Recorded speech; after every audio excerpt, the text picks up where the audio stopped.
What is up, guys? Today on the Football Guys Dynasty Football Show, we're diving into our first rookie draft of the season, but we're doing this third and fourth round. We already did the first and second round, so go check that out on the YouTube channel and the podcast. But we want to talk about the running backs, guys. I've been hearing a lot of narratives about the running backs. We only took one in the first round of our last draft. That was Travion Henderson, running back from Ohio State. There was 3 more taken in the second round. If you want to know who those were, go check out the podcast.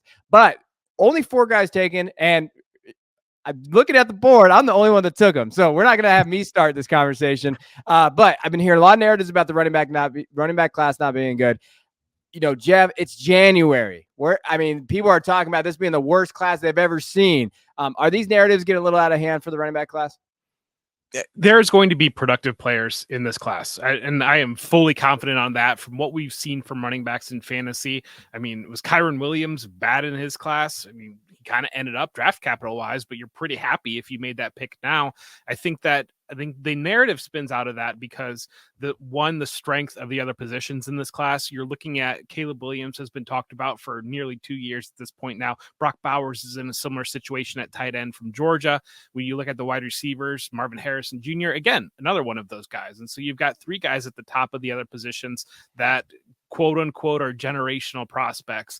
So you don't have a Breece Hall in this class. You don't have a Bijan Robinson in this class. You don't have Jahmyr Gibbs in this class. And so not having those players in this class, the natural conversation is going to be that this is a bad class because there's not the depth at the top. That being said, I think that you'll see backs.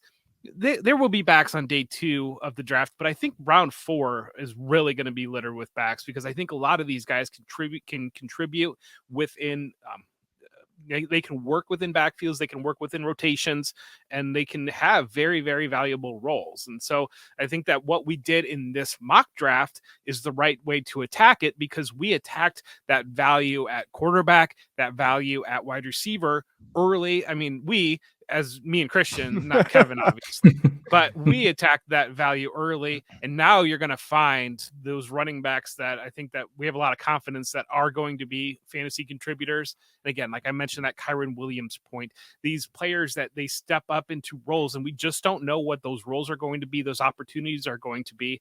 There's going to be a lot of shuffle going around with running backs, I have a feeling, this year. And so there's going to be a lot of opportunity for players to step in, gain value. I mean, who was on Devin Singletary last year when everybody was kind of on Dameon Pierce? And so I think that says a lot about who can be, where value comes from, and you can still pick up quite a bit of running back in this class.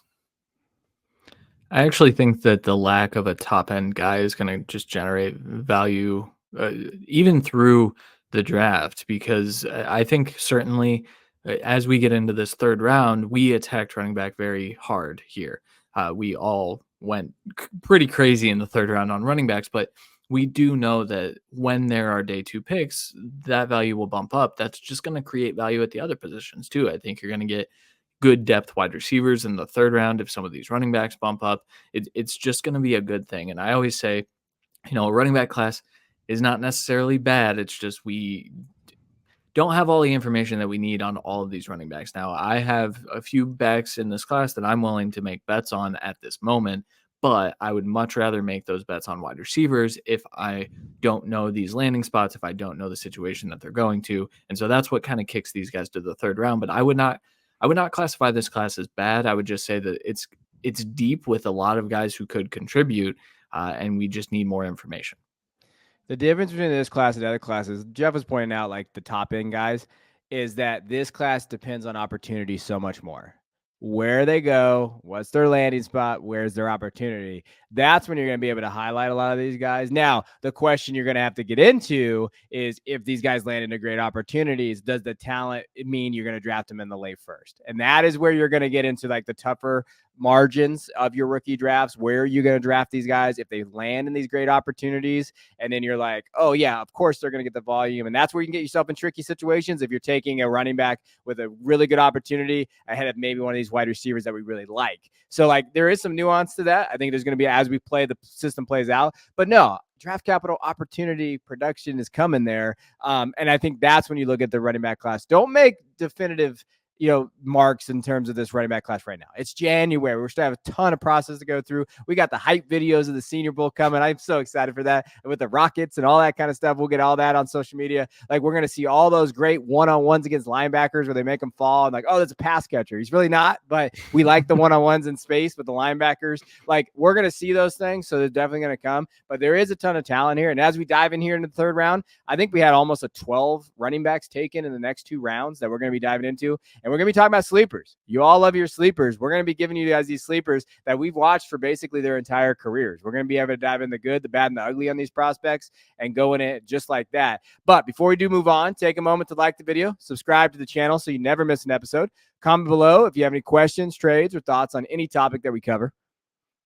Also, be sure to head to footballguys.com/plans to get a premium subscription. Elite subscribers get custom Dynasty content, IDP, salary cap, and best ball content for less than $70 annually. Head to footballguys.com/plans to join today. All right, let's dive in the third round. Let's get into it. So Jeff had the first pick of the third round.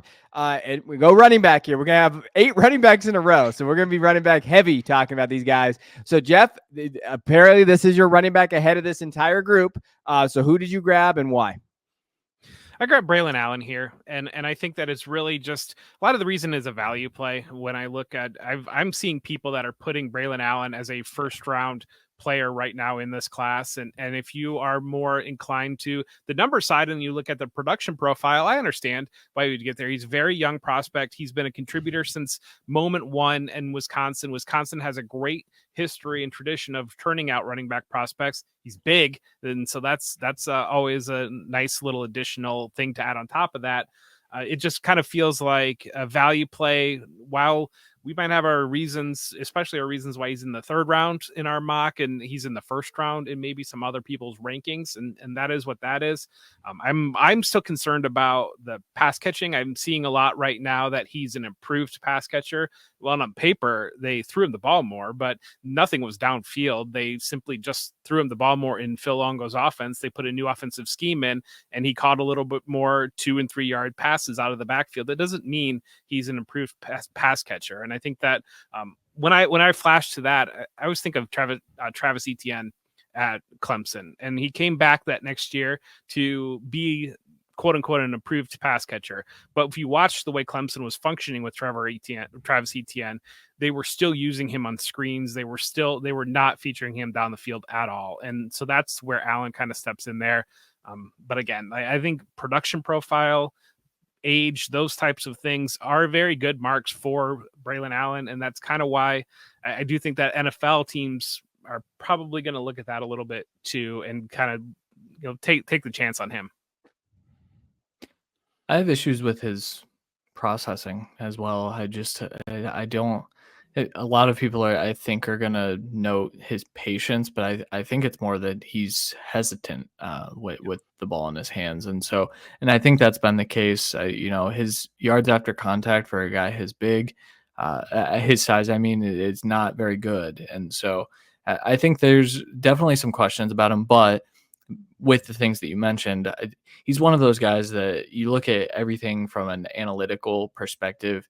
He's probably going to be a day 2 pick. And so when you're playing the value game, if you can get a day 2 pick this late in a draft, that's often a good play. So I don't hate the pick. I'm not a huge Braelon Allen fan, but he's also in a tier of running backs where, if he goes to a backfield that he can lead and he is getting the lion's share of work, especially on early downs, I think you could have a productive back right there. My favorite spot for him, and this sucks because I'm a Cowboys fan, is the Eagles if they get rid of the tush push. Because Braelon Allen would smash there, like in terms of what his running style is, what he does as just a player. Like, I really do think that. I just go back to he battled back. He had a really bad start to the year, but he did battle back, and you like what he did there. Doesn't have a ton of explosive runs, 10 or more, only 24 on the year in terms of at the position. I think that's to Christian's point, I think, with his lack of discipline. I don't know. It's weird. Is rushing inside. Like, I do think that he decelerates at times. He thinks holes are there and then they're not. He doesn't necessarily bounce it out either. So I think there was, part of that as well. His elusive ratings, 99.2. I mean, it's not bad. He did definitely bounce back from that. But there are times where his elusiveness not really there. But he's a big man. He's a big guy, 6'2", 245 listed. Like, he's going to find that role. I think we're probably lower on him than in consensus, which doesn't shock me in terms of that. Like, and just for perspective out there, if you don't know who we are in terms of, we were really low on Sean Tucker. We said, do not draft. Like, we were big, do not there. Treylon Burks, those type of guys. But we missed probably on Kyren Williams of what that was when he came out in college, like with his 40 time and his draft capital. And we're adjusting in terms of that. Braelon to me can be either one for us right now. We're still early in this process of what we're talking about. But yeah, if he lands into a downhill running scheme, I don't think he'd do very good in the gap scheme. I'm not sure how he would look there. He is very team dependent. So third round could be a great value, or if he doesn't go to the right team, it might be where he's at. You bring up a great point with Philadelphia. Behind me, Buffalo, Dallas. I mean, there is a need for these power running backs, and the way that teams want to attack the too high cover, the safety sitting back, is to get physical in the run game. We've seen that with Buffalo having great success. Philadelphia has kind of been built on that, so that I think there's a lot of great landing spots for him. I do want to know on that production profile. So he played Michigan once, and against Michigan, he averaged.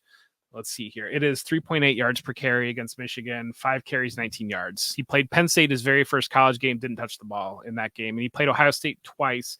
Ohio State once was 10 rushes for 50 yards. The other one, he had 165 yards, but they were losing 52-14. And he broke off it is a 75-yard run at the end of that game. So when you look at a player that plays in the Big Ten, and if really those three teams, from what we've seen traditionally in the Big Ten, Michigan, Ohio State, Penn State, when I look at a production profile on a player and the production is not there against those three teams, that concerns me. So, but I do, like I said, I think there's a great opportunity for power running back in the NFL, and I think they're going to like his age, the metrics, those types of things. All right, let's talk about another power running back. So at 302, I took Audric Estime, running back out of Notre Dame. I've liked this kid for a while when he came in. He has a 94.0 PFF run grade this year. He was fantastic. 1,300 yards, 18 touchdowns on the year this year, and absolute phenomenal against Stanford. He had 4 touchdowns. Pittsburgh. He's looked really good. Explosive-wise, like when you're looking at his explosiveness and his metrics, they actually shape up a little better than Braelon Allen. If we're really going to kind of look at what he does on the field, 38 runs of 10 yards or more, elusive ratings like 130. So you like to see that. Played pretty zone gap too. Like you see that like pretty, when you're looking at what he was able to do in their offense, he was their guy too. Like they leaned on him heavy. He stayed healthy, only 3 years, and he saw that production go up each year. I really like Estime. I think he's a very, very solid back. And if he can land himself in the second, third round in your rookie drafts and he finds a good landing spot, I like where he goes there. I don't know how much you've watched. I mean, I know you've watched Audric Christian there, but where are you at with him? Oh, I have him in like my top 10. It's just, he's another one of those guys that he's listed at 227, I think is what I have him down as, right? Yeah. But he kind of plays like he's 240, and I know that like there was some elusiveness there, but I'd almost like to see him shed another 10 pounds and see what he can do there, because I think that there were flashes of good elusiveness. He makes guys miss in a phone booth at times. And I do like the identification when he's running between the tackles. I think that he did a fantastic job in that. Sometimes I feel like he bounces a little too quickly. And I do think that his tackle breaking ability is up to par. But he's also one of these guys that I don't know exactly, what the landing spot is going to be very, very critical, because this is also a guy that profiles more as a first and second down back. And so with those types of guys that don't have a huge pass production profile, I'm a little weary about. I think Allen probably has more natural hands than him as well, and so that's where I get a little bit concerned. These are two backs that are kind of in that same exact tier. I do have Allen a little bit ahead, but they're in the same tier of like, I think they can be good. And I think that we saw a lot of good stuff from them, but I just need to see more. They're young players. I think he looks like a guy that can get better quicker. I will say that. I think so too. And you see he has not played as much as Allen, but I think that you're seeing improvement when he has played, and he was an impact player last year. And I hesitate to say that Braelon Allen wasn't an impact player last year, but I do think that Estime had a bigger role, a bigger impact on his team's success than Allen did last year. And I mean, he might be a better football player than Braelon Allen. I'll just put it like that. So I like Estime quite a bit. Estime did very good for me in the props market this year. I'll just say that as well. So.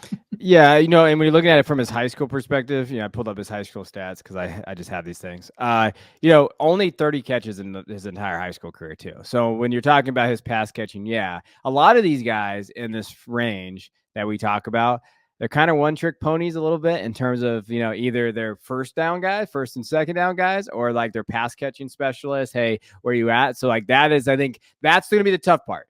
Trying to figure out where these guys are at in terms of, can some of these guys be 3-down guys and get that production? That is what we're going to try to help you with as we go and we learn these landing spots. We do the rookie guide, those type of things. Christian, where are you going at 303? I'm going with a guy who I think can be a 3-down back in Jaylen Wright, the running back from Tennessee. Jaylen Wright's 5'11", 210, had a massive year in the SEC this year. Just a fantastic film, really good athlete. I think he's going to go to the combine and he's going to blow people away. One of the younger running backs in the class. He's not as young as Braelon Allen, I don't think. I think they're pretty close in age, though. Jaylen Wright has been playing at Tennessee for a couple of years now. But one of those things, he's a patient runner that I think can play in multiple schemes, and he flashes natural hands. Now, have we seen him catch footballs down the field? No. But there's a difference between catching a dump off, underhand and with unnatural hands, and attacking the football and immediately getting upfield. I think Jaylen Wright kind of shows some of those aspects and traits and things like that. So he's one of my favorites in the class. He right now is my RB3 in this class. And so at a bit of a discount here in the third round, I think this is one player that is going to see his stock skyrocket as soon as he steps onto the field in Indianapolis at the NFL Combine. That guy I was telling you about is going to kill guys in one-on-ones. It's going to be Jaylen Wright. Like, you're going to see a ton of Jaylen Wright, like one-on-ones against linebackers over field. Like, it's going to be ridiculous. Like that, he is one of the most explosive players in this class at the running back position. Yep. Anything, Jeff? Like him too. Good call. Like him too. I mean, he is. I mean, the thing is too, like, you're looking up all the numbers, 35 explosive runs of 10 or more. Yards after contact, pretty good for his size. Like when you're seeing that, like almost 600 yards after contact, average 4.35 yards after contact as well. Really explosive there. They had some weird things with Jabari. They had some weird things in that running back room the way they were using other guys. So Jaylen didn't get all of the moves there, but he's in there. All right, Jeff, who are you taking here? Who are you taking at 304? I love this pick for you. Hail to the victors. I am going to go with Blake Corum, running back from Michigan. Congratulations, first off, Kevin. That sounded good on you. Michigan Wolverines. There's bloodlines in my family that likes the Wolverines, and it is what it is. I grew up in Toledo area, and you're going to have both sides there. But I'm certainly distraught. But I look at Corum as a player that one of the things that I really kind of maybe have changed my mind on Corum, or I look at the success and the volume that both James Cook and Kyron Williams have been able to handle this year in an NFL setting. And so when you look at Corum, he measurables right now sitting at 5'8", 200 pounds. And I think that traditionally you would look at that and say a 5'8", 200-pound back, well, okay, he doesn't really catch passes. Like, what's his role in the NFL? And I really think that Kyron Williams especially is making you kind of rethink what maybe a current NFL running back looks like, and I think Corum can do a lot of the things that Kyron Williams is doing and can handle. He's certainly shown himself have the ability to handle volume. He's definitely got a nose for the goal line. Whatever other superlative you want to throw at him, that to say that dude's just a football player. And so I think that he is the type of player that he might fall lower because I don't know where the testing is going to end up. But at the same time, I think he is going to be a contributor. And so kind of in that middle of the third, I think he's one of those guys that you grab in the middle of the third in your rookie draft, and you're happy because he's out there scoring you touchdowns in week 5, and you've got a solid running back too. From a film perspective, I think Blake Corum is still the best running back in this class, but all of those questions that you just introduced are the reason why this is about where I would be comfortable with him. I think he's my RB9 right now, or 8. It looks like 8. And that's simply because the production was not there this year, and he regressed it in a big way. Coming back off of that injury, it was very clear that it took him a minute to get healthy, but the way he finished the season with the last couple of games, I think you can argue that maybe all of that burst is back. Maybe that athleticism is back. And so if that's the case, if he tests like out of this world, I think he's probably a day 2 pick. And so if he gets day 2 draft capital with what he's able to do between the tackles as a runner, I think I'm comfortable with him as close to my, at least inside my top 5 running backs. So this is going to sound blasphemous from a Michigan fan. I have a lot of concerns about Blake Corum. Thank you, Blake Corum, for delivering me a championship. I appreciate you. I will love you forever. You're my guy. But I think it is my duty as an NFL analyst, as a fantasy analyst, to highlight some of the questions I have. Elusive rating was awful this year. His his ability to have elusiveness, 27.4 is where he came in at. And I just talked about Braelon Allen being concerned. Blake Corum is at under 30 in terms of elusive rating. Wasn't very explosive, only 25 runs of 10 yards or more. His yards after contact was okay, but his run grade was bad. Like, he did not. Now, coming off the injury, obviously, those are kind of his weaker games. But even then, like, I thought he struggled, Iowa, like he had 2 touchdowns and 3 touchdowns in a lot of games, but that was because they were just feeding him the ball. Purdue, he had 3 touchdowns, 15 carries, 44 yards. Like, that offensive line was one of the best offensive lines in the country every single year that he played running back at Michigan. I like what he can do, but I would not right now be comfortable drafting him anywhere out in anything in the 3rd round. Like, I would probably late 3rd is where I'd be at, and then like 2nd, 1st, no way. I'm very hesitant to draft Blake Corum's profile. I don't think he's going to test well. If he does, I'll shake his hand and be like, well, I won't shake his hand. He doesn't know me, but I'll shake Jeff's hand and be like, you're right. Like, he did it. Like, he had that, he had ability. To me, Blake Corum is going to go down as a Michigan legend, but I have serious concerns about the next level for him. But I could be wrong. Maybe I am wrong. Michigan fans will come after me, even though I am one.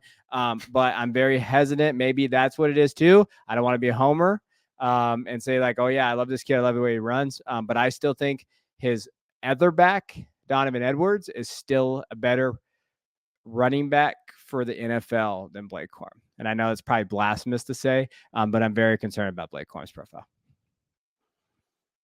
I think it's all fair. I think we talk about the questions in this running back class. When we have some of those questions answered, I think that's when we'll start to get more comfortable with it. I do think Corum, I've heard 4.4s for Corum when he was healthy. So if he's healthy and he runs in the 4.4s, I think we're having a different conversation. Yeah. But I don't know if that's still there though, because it wasn't this year. So no. Yeah, I would expect more late 4.5s or 4.6. Like, if that's probably that's kind of where my mind is too. But he's just one of those guys that, I don't know. I have a lot of belief that he's one of those guys that gets into camp and coaches just love him. And I think that it's going to go that way. So, yeah. All right. Next one, 305. I'm going to take Jonathan Brooks from Texas here. He'd probably be earlier than this had he not torn his ACL. He's going to be out, while he's getting that rehab and everything there. By all accounts, will he play next year?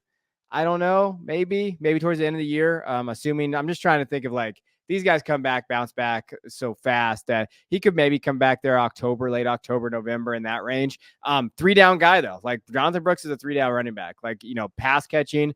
He was one of the best pass catchers in this class, I thought. I think from a running standpoint, he got better each game that you saw him play. I thought he manipulated angles really well. I think between the tackles, he can do that as well. He's explosive. Like, he had all those things. But injury, yes, the injury is there. That's the issue. We got to put him in this 3rd round because he did declare But, I think you're taking a risk here. It'll probably be a very good value pick, though, if you're looking to stash a guy and you got a taxi squad and you put him out there. What's your take on him, Christian? Good player. I was lower on him even before the injury, and then the injury kind of introduces a different wrinkle to this. I just, I see a lot of people said statistically, he's arguably the best back in the country, and I do agree that statistically, yes. But when I watch Jonathan Brooks, I struggle to find the special to him. And so when I'm looking at running backs, like what is the trait? Blake Corum's, special is his ability to identify gaps in blocking schemes and things like that, and find his way through when he's running the ball. Jonathan Brooks, to me, just does a lot of things well that Steve Sarkisian kind of built up for him and schemed up for him. And so I do now. I am one of the only ones that believes this because NFL draft analysts have been very high on Brooks even before he had this crazy year. So maybe I'm the one that's wrong, but I don't see a lot of special. I think he's a good back. I think he can be a pass catching back, which is something that we're looking for. So I'm interested. I do want to know where he is before I make that pick. Well, Christian, it's an island of two because I look at that Texas backfield. Were they better with CJ Baxter and Jadon Blue as the top backs? Because they kind of were, from what I saw of Texas this year. And I wonder how much of Jonathan Brooks was the other players that he was playing with and Steve Sarkisian's scheme. I'm really glad that you touched on that because we've seen Sarkisian to be really an offensive wizard when it comes to especially college football.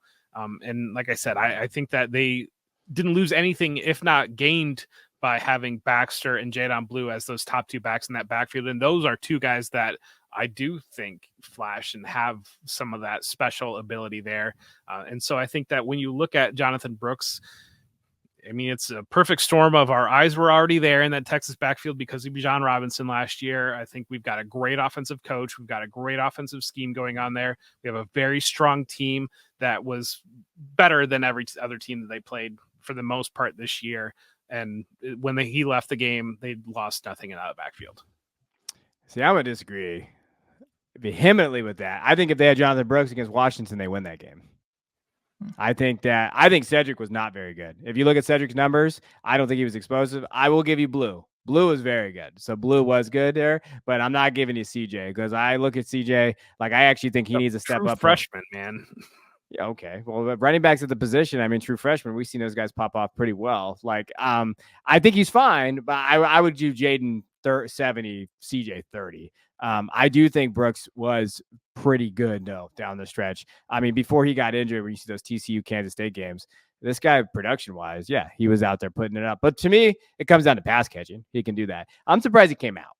I will say that. Like, I'm surprised he didn't just go back. All right. Go ahead, Christian. We're at 306. Where are you going? 306, I have Jase McClellan, the running back from Alabama. This is a guy who I think many are overlooking in this class as I see early rankings put out there. I would argue the best back for Alabama this last year. Really good yards after contact. I think the elusiveness started to show up once they really leaned into Jalen Milroe and that rushing attack. There are times, there's a play, I believe, it was that first run against Michigan where he just put the defensive back on skates in the open field. And that's something I traditionally look for in running backs is can you make guys miss in the open field and gain additional yards? Because if you're not going to be involved in the passing game, I need you to have explosive plays. I think Jase has the ability to be involved in the passing game. I think he's an okay pass catcher. His pass blocking is some of the worst. So I don't know how much he'll be on the field for that. But as a runner, I think that he's another one of those guys that I don't see a ton of special, but I see a lot of very, very good. And I think that there's an off chance that he's a day 2 pick. So I'm into him at 306 here. You guys are more plugged in than I am when it comes to a lot of this stuff. But I asked you guys in the Michigan game, like, why is there not more steam on this guy? Because every time I watched Alabama, he is a difference maker. He's a very good player, and I think he's a very good running back.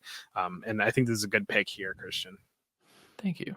Yeah, I've talked about it on my big board. If Jeff actually read my big board, he'd be able to see him. He's been on there all season. But yeah, I think he's a second round pick in rookie drafts. To be honest, like when he finds a spot, he's just one of those guys. He's gonna step on the field, and what Jeff was talking about with Corum is I think what Jase could be like. Steps on the field, coaching staff levels. You know, he kind of reminds me of Brian Robinson. I know that's a cheap comp because to Alabama, but hey, just going to step up, and he's just going to be kind of that guy that just can carry the usage, get the volume that you like to see from a fantasy back. Similar to the next guy, too. These guys are pretty intermixed, in my opinion, with Jase McClellan. And then, Jeff, who did you take at 307? Kendall Milton from Georgia. That's another, like, I know you guys have both been on Milton for a long time. We need it. We need that hit because we've been struggling with this one. We need him to be good. But I'm just saying, like, would you be surprised at all if 2 years down the road he is the leading rusher out of this class? Because I no, heck no. I don't think he's on. He's really good, and I don't know what was going on with John Edwards. They liked to play him, but I think that if they made Milton their lead back this year, I think he'd be top 5. He'd be that far up on radar because of what he's able to produce. And I mean, he does no catching profile at all. He's been in college for 4 years. He's had injuries. Was stuck behind Zamir White, James Cook, that 3-headed backfield for a while to begin his career. So the numbers aren't going to be there. But if you watch Georgia football, like that guy's special when he touches the ball. And so I think that I'll tell you right now, if he is available in the 3rd round of my rookie drafts, I'm going to have a lot of Kendall Milton on my teams. Yeah. Yep. I'm kind of messed up, to be honest. I should have taken him probably a long time ago in this draft. Yes. But so yeah, I mean, I have a lot of tweets, but one from September 28th, 2022. I was so excited to see this kid play. I was like, I'm excited to see him take on more talented teams, decisive, instinctive. There were a lot of things to like from the film that, you know, he only got like 80 carries one year. And it was like, why isn't this kid on the field? And then I have a tweet 3 months later that said, I still love Kendall Milton. And that's kind of where we're at. I still love him. I think that from a tackle breaking perspective, he is next to none in this class. And while, you know, some of those other guys, you know, Braelon Allen, Audric Estime are younger, I think Milton might be the special player. And so I'm in on Kendall Milton. Wherever he goes, I will draft him. I'll probably overdraft him, but it doesn't matter. And he's not a bad receiver. He just hasn't gotten the work there. Like, I'm going to tell you just because I'm a degenerate. So I watch a lot of high school tape. He was a really good receiver in high school. Like, they actually lined him out wide. Like, he did a lot of stuff in the slide. I know that's a whole different kind of area there. Georgia's offense doesn't represent that. But had he not torn those ACLs, you know, Kendall Milton's probably did a lot more usage there. So that is something to note too. I mean, he is coming off those, like he's got in both knees. But yeah, 100%. Kendall Milton train there. If Kendall and Jase hit, we're looking pretty good this season. If they don't, we'll just forget about them. You guys don't need to know about that. All right, 308. Will Shipley. I'm taking Clemson running back. I still like Will. I'm a big Will Shipley guy. I think that his profile is interesting. 5'11", 205. Really good pass catcher. I think he is that. He had 1,100 yards rushing last year. In 2023, that offense was a mess in Clemson. 840 yards. Didn't click there. I don't know. If I can get Will Shipley in the 3rd round, I think that's a value.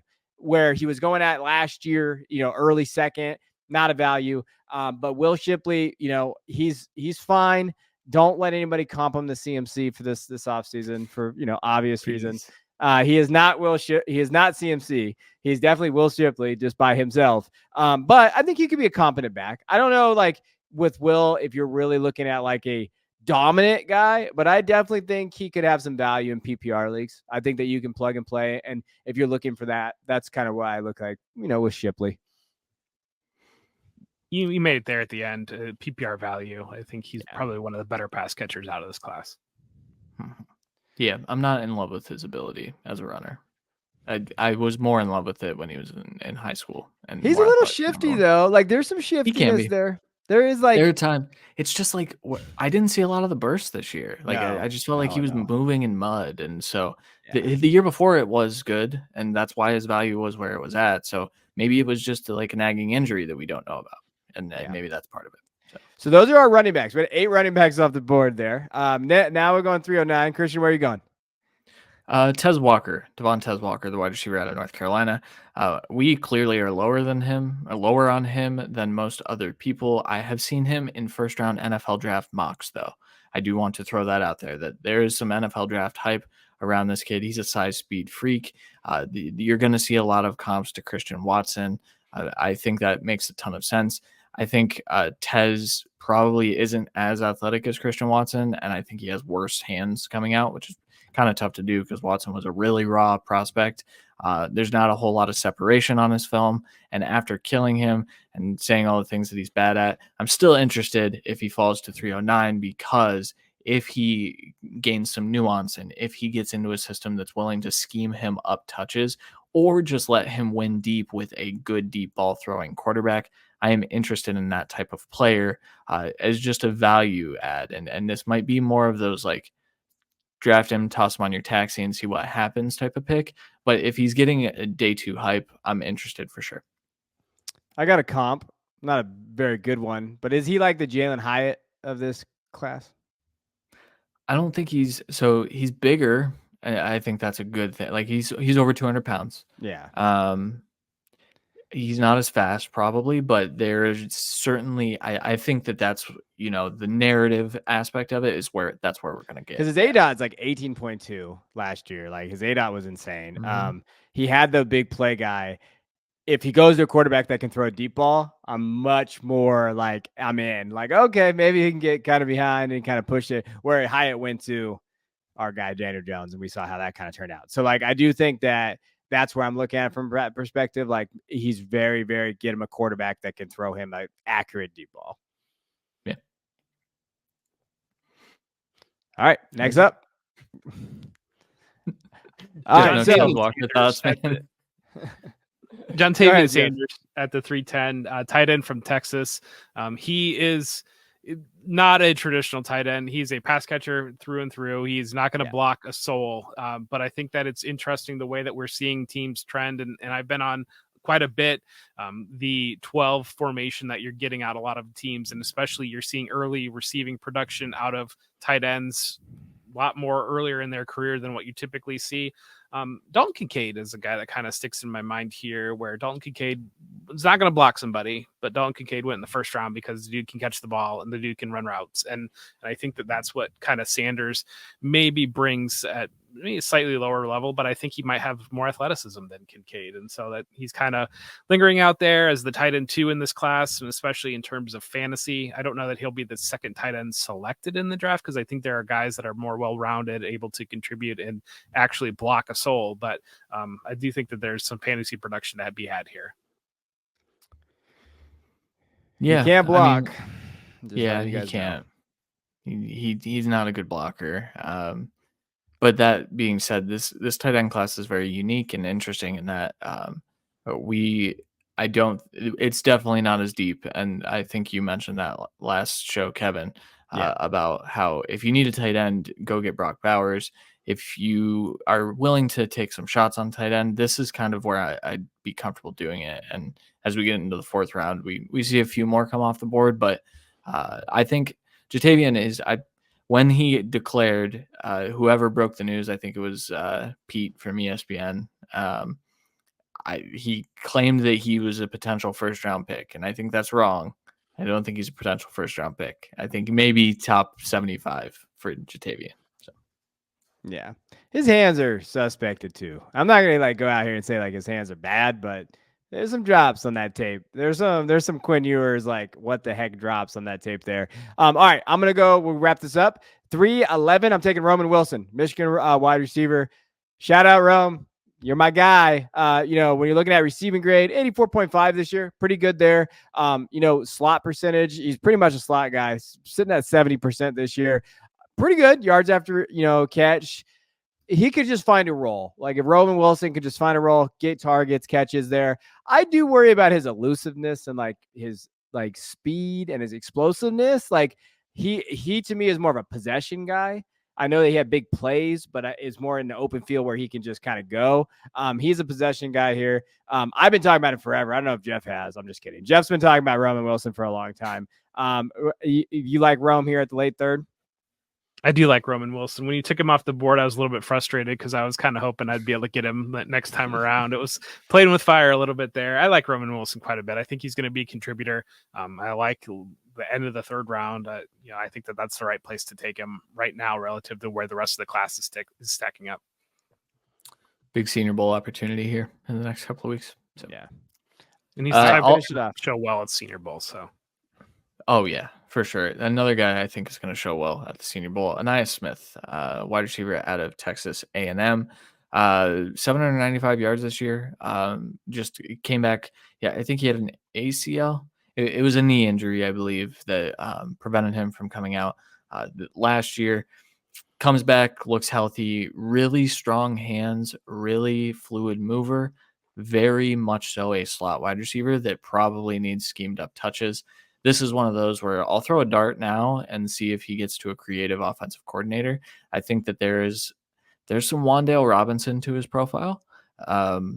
Maybe not the production profile, but the film actually. He reminds me a little bit of Wan'Dale. And so I kind of like what we've seen from Wan'Dale as an NFL player. I think if we can get some of that similar stuff from him, Ainias, I think we'll be pretty comfortable with that. Ainias is my guy. I like Ainias. He's that running back wide receiver hybrid though. You gotta be careful with those profiles because that's the scary part. I know. That's the thing of I think every NFL team wants a guy like that to work in their rotation, and we haven't really seen a fantasy producer turn out from that role. And so that's kind of the double-edged sword, I think, that where I am on Ainias Smith. Yeah. But if he can get drafted as the guy for, hey, this is your wide receiver, I think it changes things. But I do think if they look at that role, that's a little harder. I also think that there's a lot of wide receiver translatable stuff there too, where he gets open, he can get open. Can he be that small slot? We'll see. But I would be less comfortable with him, even half a round earlier. I'll say that. Yeah. And Ainias too, his production, it was against very good teams. He tore up Alabama a couple years ago. He's done really well against good programs. So that's always something that you like to see there. So that wraps up the third round for us. Let me walk through it real quick. Braelon Allen, running back out of Wisconsin, 301. 302, Audric Estime out of Notre Dame. 303, Jaylen Wright, running back out of Tennessee. 304, Blake Corum, running back out of Michigan. 305, Jonathan Brooks, running back out of Texas. 306, Jase McClellan, Alabama. Geez. 307, Kendall Milton out of Georgia. 308, Will Shipley out of Clemson.